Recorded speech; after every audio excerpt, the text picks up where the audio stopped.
In this video, we're going to learn about halves, thirds, and fourths.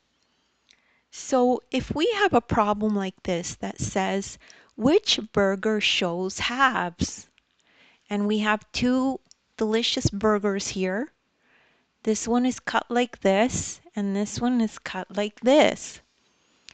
So let's first try to understand what halves, thirds, and fourths mean. So if we have a hole here on this number line, halves means the hole has been cut into two exact pieces. So it's exactly the same size cut into two. Thirds means that the hole has been cut into three exact equal parts.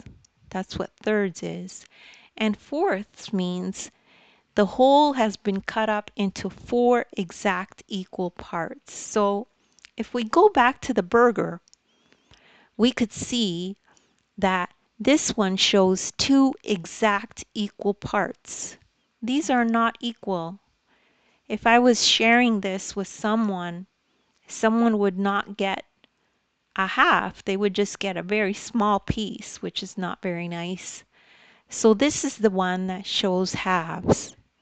So we could circle that one as the right answer. And that's the end of that lesson. And if you don't understand this right away, don't worry. You just probably need to watch this video again. Practice makes improvement. You're probably one explanation away from understanding it. Make sure to like and subscribe, and thank you so much for listening.